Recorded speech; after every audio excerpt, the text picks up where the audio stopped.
नमस्कार दोस्तों, एस्ट्रोलॉजर कपिल मिश्रा में आपका बहुत बहुत स्वागत है। आज हम बात करने वाले हैं विशेष रूप से मित्रों मीन लव राशि फल 2023 से 2024। मित्रों मैं आपको बताना चाहता हूं कि विशेष रूप से आप ये जानते होंगे कि शनि का राशि परिवर्तन जब होता है तो वो 2.5 साल में एक राशि को परिवर्तित होते हैं और एक से दूसरी राशि में प्रवेश करते हैं।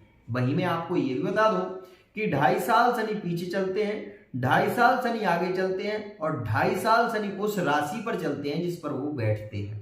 तो आप हिसाब लगा लेंगे कि 7.5 किस प्रकार से होता है। मित्रों 2.5 पीछे, 2.5 आगे, 2.5 5 और 2.5 7.5। इसी प्रकार से शनि की यह जो 7.5 होती है वह इसी प्रकार से होती है और इसी को हम 7.5 का नाम देते हैं। अब आप इस बात को समझ गए होंगे। अब मैं आपको बता दूं कि शनि जो एक मेन ग्रह है, जो बहुत ही इंपॉर्टेंट ग्रह होता है, जो कि कर्म का और लाभ का मालिक है। मित्रों शनि को कर्म और लाभ का मालिक इसलिए बनाया गया है कि जो कर्म किया है उसका फल जो देने वाला है वो शनि है। इसलिए सभी लोग शनि से डरते हैं और शनि की पूजा करते हैं। मैं आपको ये बता देना चाहता हूं कि वर्तमान में शनि का जब राशि परिवर्तन होगा 17 जनवरी 2023 में, तो शनि की जो दृष्टि, जो शनि की मकर राशि से तृतीय दृष्टि जो शनि की गुरु पर थी, वो वहां से हट जाएगी और शनि पहुंचेंगे विशेष रूप से मूल त्रिकोण राशि में। तो मीन राशि के जो जातक हैं उनके लिए यह एक समृद्धशाली योग भी बन रहा है और एक स्थिति में यहां पर शनि की पीड़ा भी प्रारंभ हो रही है। लेकिन मैं आपको यह भी बता देना चाहता हूं कि शनि की जो 7.5 प्रारंभ होगी उसका जो असर होगा वो विशेष रूप से 21 अप्रैल 2023 से होगा। इस बात को भी समझें और बहुत ही ध्यान से समझें। अब मित्रों मीन राशि वाले जातकों के विवाह की, लव रिलेशनशिप की स्थिति क्या इसमें सुधर सकती है? तो वो कौन सी राशियां हैं जिनके साथ में शनि के राशि परिवर्तन से प्रेम संबंधों में प्रगाढ़ता की स्थिति हो सकती है? तो ध्यान दें, मैं आपको जो बता रहा हूं वो आपके लिए बहुत ही ज्यादा इंपॉर्टेंट है। इस बात को बहुत ही ध्यान से समझें। मित्रों इस बात को सुनिश्चित कर लें कि आप 16 फरवरी 2023 में शुक्र का राशि परिवर्तन होगा और शुक्र मीन राशि में प्रवेश करेंगे। ठीक है, शुक्र का जब मीन राशि में प्रवेश होगा तो शुक्र विशेष रूप से उन राशियों पर प्रभावित करेंगे, विशेष रूप से उन राशियों के संबंध, उन राशियों में लव रिलेशनशिप, प्रेम संबंधों में ब्रेकअप की स्थिति में पार्टनर का आना और अलगाव की स्थिति बनाएंगे। साथ ही मैं आपको यह भी बता दूं कि संबंध श्रेष्ठ हो पाएंगे। कैसे? अब इस बात को विशेष ध्यान से समझें। मैं जल्दी बोल गया हूं, मैं समझ रहा हूं आप लोगों की समझ में नहीं आया होगा, फिर भी मैं आपको बता देता हूं कि जैसे ही शनि का परिवर्तन होगा, शनि की दृष्टि जो तृतीय मीन राशि पर थी वो मेष राशि पर होगी। अब आप इसको समझें, जैसे ही शनि मेष राशि पर दृष्टि देंगे तो शनि की दृष्टि मीन राशि से हट जाएगी। यही वो समय होगा जो कि विशेष रूप से शनि अपना जो योग है, शनि का जो हंस नामक योग बना हुआ है, उसका कोई फल अभी तक नहीं मिला मीन राशि वाले जातकों को, लेकिन अब मिलने वाला है। ये बात समझें। यहां पर आप ये देखेंगे कि 17 जनवरी 2023 से शनि इन राशियों में विशेष रूप से प्रेम संबंधों में प्रगाढ़ता की स्थिति बनाएंगे। एक मीन राशि के जातक यदि मीन राशि की जातका या जातक से प्रेम करते हैं तो उनके साथ में लव रिलेशनशिप, विवाह के योग बनने वाले हैं। इस बात को समझें। दूसरी स्थिति में मित्रों मीन राशि और कर्क राशि का संबंध यहां पर श्रेष्ठ हो पाएगा। अब आपके मन में ये बात आ रही होगी कि क्यों? तो इस बात को समझें। मित्रों वर्तमान में मीन राशि में गुरु स्वयं विराजमान है। गुरु की दृष्टि यहां से होगी कर्क राशि पर। कर्क राशि पर यहां पर शनि की ढैया भी प्रारंभ होने वाली है, लेकिन गुरु की दृष्टि के कारण 21 अप्रैल 2023 तक कर्क राशि वाले जातकों के लिए सुखद और समृद्धशाली योग रहने वाले हैं। क्यों? क्योंकि गुरु की दृष्टि पूर्ण दृष्टि है और जिसके कारण लव रिलेशनशिप में विवाह का योग बन रहा है। साथ ही मैं आपको ये बता दूं, विवाहित जीवन में इस समय में ये ये 3 से 4 महीना आपके लिए बहुत ही ज्यादा लाभकारी होंगे। प्रेम संबंधों में प्रगाढ़ता की स्थिति बनेगी, विवाह का योग बनेगा। यदि आप नौकरी की तलाश में थे तो आपको नौकरी भी मिल सकती है इस दौरान। तो कर्क और मीन का योग बन रहा है, यहाँ पर बहुत ही प्रगाढ़ योग बन रहा है। यह योग बहुत ही ज्यादा इंपोर्टेंट है। दूसरी स्थिति में मित्रों वो भी समझें। दूसरी स्थिति में मैं आपको बता देना चाहता हूं कि यहां पर कन्या राशि में भी मीन राशि के संबंध श्रेष्ठ नहीं हो पा रहे थे। साथ ही कन्या राशि के जीवन में बहुत सारी उथल पुथल थी। मतलब वो कन्या राशि वाला जातक किसी भी राशि से जुड़ा था तो उसके साथ में ब्रेकअप की स्थिति ज्यादा बन रही थी। और यही स्थिति कर्क राशि वाले जातक की भी थी, क्योंकि कर्क राशि वाला जातक भी कहीं ना कहीं मानसिक अशांति महसूस कर रहा था। वहीं यहाँ पर यह भी स्थिति देखने को मिल रही थी कि पार्टनर के साथ में प्रेम बढ़ ही नहीं पा रहे थे और ब्रेकअप होकर स्थिति बिगड़ चुकी थी। लेकिन मित्रों ये भी बात समझ लें, अगर आपकी कुंडली में अच्छा योग है आने वाला शनि के कारण, तो आपके विवाह का योग भी शीघ्रता से बन जाएगा, प्रेम संबंधों में प्रगाढ़ता भी आएगी। लेकिन एक बात को सुनिश्चित कर लें, यह जो राशिफल आपको दिया जा रहा है यह ग्रह गोचर के अनुसार है। अगर आपकी कुंडली में ग्रह गोचर में यही स्थिति है तो यह घटनाएं आपके साथ में सत्य होंगी। मित्रों अब मैं आपको बता देना चाहता हूं कि यहां पर गुरु की स्थिति क्या होगी, क्योंकि गुरु यहां पर बहुत ही ज्यादा पॉजिटिव हो जाएंगे। शनि की दृष्टि ना रहने से गुरु अपना पूर्ण फल देंगे। और यहां पर हंस नामक जो इनका राजयोग बना हुआ है यह आपके लिए शिक्षक विभाग में जॉब दिला सकते हैं। शीघ्रता से प्रेम संबंधों में प्रगाढ़ता की स्थिति, विवाह का योग गुरु के कारण शीघ्रता से बनेगा। मैं ये भी कह रहा हूं कि इस दौरान यदि आपकी कुंडली में कुछ भी स्थिति है, लेकिन आप इस दौरान यदि विशेष रूप से गुरु के मंत्र का जब 10 माला प्रतिदिन करते हैं तो विवाह का योग 100% होगा, उसे कोई नहीं रोक सकता। दूसरी स्थिति मित्रों और भी समझें, मैं आपको बता देना चाहता हूं कि यहां पर कन्या राशि के विवाह के प्रबल योग बनेंगे। साथ ही गुरु की दृष्टि जो नवम दृष्टि है वो वृश्चिक राशि पर होगी, तो वृश्चिक राशि वाले जातकों के भी प्रेम संबंधों में प्रगाढ़ता की स्थिति। पार्टनर यदि इग्नोर कर रहा था या फिर उसने ब्लैक लिस्ट में डाल दिया था आपका नंबर, तो वो जरूर खोलेंगे और आपसे बात करने की कोशिश अवश्य ही करेंगे। और वो तारीख होगी मित्रों 15 विशेष रूप से 15 मार्च 2023। क्यों? क्योंकि मीन राशि में उस समय, ध्यान दें, मीन राशि में उस समय सूर्य का भ्रमण होगा और सूर्य और गुरु की युति होगी विशेष रूप से 15 से 16 तारीख में, जिसके कारण बहुत अच्छी स्थिति हो पाएगी मीन राशि के जातकों के। अगर वृश्चिक में संबंध है तो सबसे श्रेष्ठ स्थिति। और वृश्चिक राशि यदि किसी भी राशि से जुड़ रही है तो उस स्थिति में भी उसके विवाह के शीघ्रता से योग बनेंगे। अब आपके मन में एक बात आ रही होगी कि मैं ये क्यों कह रहा हूं किसी भी राशि से।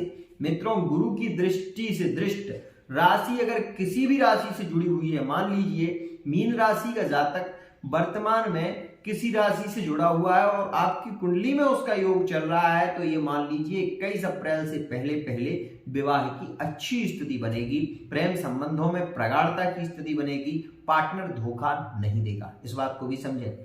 साथ ही में अब आपको ये भी बता दूं कि अब आपके मन में ये बात आ रही होगी, तो गुरुजी क्या हमारे मेष और मीन राशि के संबंध नहीं बनेंगे? तो क्या हमारे विशेष रूप से सिंह राशि और मेष राशि के संबंध नहीं होंगे? सिंह राशि और विशेष रूप से मीन राशि के संबंध नहीं हो पाएंगे? तो आइए अब मैं आपको बताता हूं कि वो योग आपके लिए कितने खास होंगे। मित्रों इस बात को भी समझें कि जैसे ही गुरु का राशि परिवर्तन होगा और गुरु मीन राशि से मेष राशि में प्रवेश करेंगे, ठीक है ना, 21 अप्रैल 2023 में गुरु का जैसे ही मीन राशि से मेष राशि में प्रवेश होगा तो सबसे पहले तो एक स्थिति ये बनेगी कि मीन राशि वाले जातकों के लिए यह एक सुखद सूचना भी है और एक खास स्थिति भी है। लेकिन यहां पर मीन राशि वाले जातकों के ऊपर शनि की 7.5 प्रारंभ हो जाएगी, क्योंकि शनि की 7.5 जब तक प्रभाव नहीं देगी जब तक गुरु वहां पर होंगे। लेकिन गुरु जैसे ही निकलकर मेष राशि में आएंगे तो शनि की 7.5 प्रारंभ हो जाएगी मीन राशि पर। अब मित्रों मैं आपको बता दूं कि मीन राशि वाले 7.5 में आ गए ना यहाँ पर। अब कौन कौन सी राशियां 7.5 में बनेगी?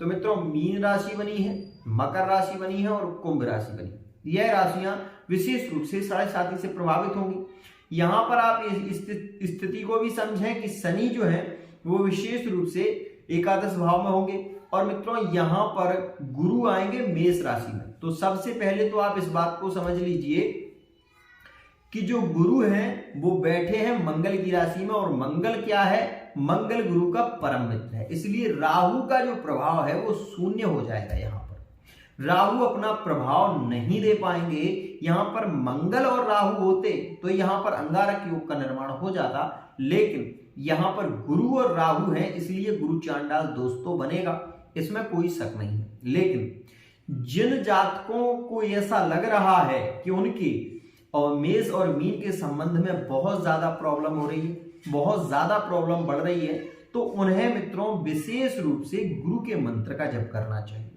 आपको यह पता होना चाहिए जब एक संग्राम छिड़ता था तो उसमें जो सैनिक होते थे वो कवच पहनकर जाते थे, और कवच इसलिए पहनकर जाते थे कि कोई मान लीजिए कोई हथियार इत्यादि का प्रहार हुआ अकस्मात तो उससे बच जाएंगे। इसलिए यहां पर कवच विशेष रूप से जरूरी है, और कवच के रूप में आपको गुरु के मंत्र का जप करना होगा। मेष राशि और मीन राशि के वैवाहिक योग रहेंगे यहां से 2024 तक, विशेष ध्यान दें।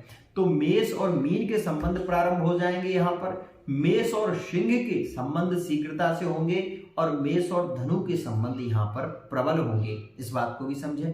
तो मीन राशि वाले जातकों के लिए यहाँ पर क्या खास हुआ मित्रों, सुनिए।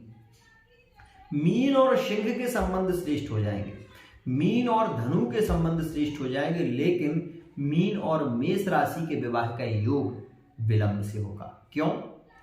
आप ये क्यों कह रहे हैं? आपके मन में ये विचार आ रहा होगा। मैं बिल्कुल बता रहा हूं, क्योंकि मेष राशि मीन राशि से दुर्द्वादश दोष में आ जाएगी, जिसके कारण विवाह होते हुए भी विवाह में बाधा होगी। लेकिन मैं आपको ये बता दूं, यदि आपकी कुंडली में गुरु की अच्छी स्थिति है तो आपका विवाह शीघ्रता से होगा। मेष और मीन का भी संबंध हो जाएगा।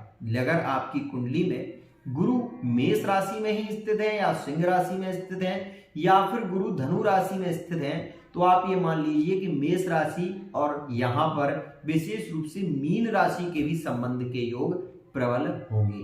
अब आपके मन में ये विचार आ रहा होगा, तो क्या विवाह के योग बनेंगे? नहीं, 100% बनेंगे। थर्ड पार्टी से भी बहुत ज्यादा संबंधों की अपेक्षा होगी। और मैं आपको ये भी बता दूं, मेष राशि वाले जातकों के लिए ये वरदान भी है।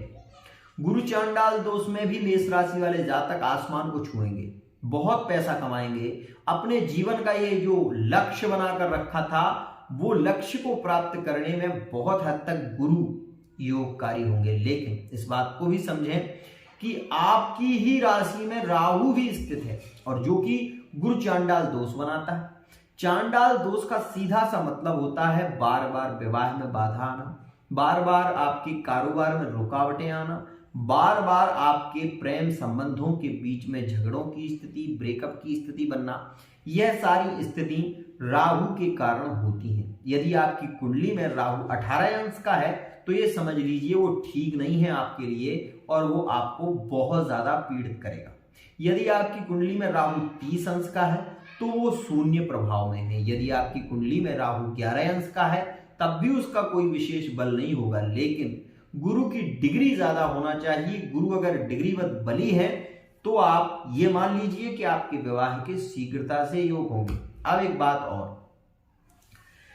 किसी ने मुझसे पूछा था कि गुरुजी क्या मकर कुंभ राशि वाले जातकों के संबंध मीन राशि से नहीं हो सकते? हो सकते हैं, लेकिन उसमें एक खास स्थिति, विशेष ध्यान दें। क्या खास स्थिति होनी चाहिए? गुरु की दृष्टि मकर पर होना चाहिए, गुरु की दृष्टि या तो कुंभ पर हो, तब अच्छी स्थिति बनती है। मैं आपको ये बता देना चाहता हूं कि मीन राशि और कुंभ राशि में बहुत हद तक संबंध अच्छे नहीं होते। यही स्थिति होती है कि बाद में फिर तलाक इत्यादि के योग बन जाते हैं। जिनकी कुंडलियों में योग श्रेष्ठ नहीं बन पाते वो विशेष रूप से इस बात का ध्यान दें। मैंने जहां तक देखा है, जहां तक पाया है, तो मीन राशि मेष राशि में भी बहुत अच्छे संबंध नहीं रह पाते, लेकिन अगर उनकी कुंडली में मंगल अच्छी स्थिति में है तो विवाह का योग भी श्रेष्ठ बनता है और दाम्पत्य जीवन भी सुखी होता है। तो मित्रों, यदि आप जानना चाहते हैं अपनी कुंडली की सटीक जानकारी तो कुंडली का विश्लेषण अवश्य कराएं। फेस रीडिंग अंक ज्योतिष के माध्यम से भी जानना चाहते हैं तो जान सकते हैं। आज के लिए इतना ही। आशा करता हूं ये वीडियो आपको बहुत पसंद आएगी। जय जय श्री राधे। जय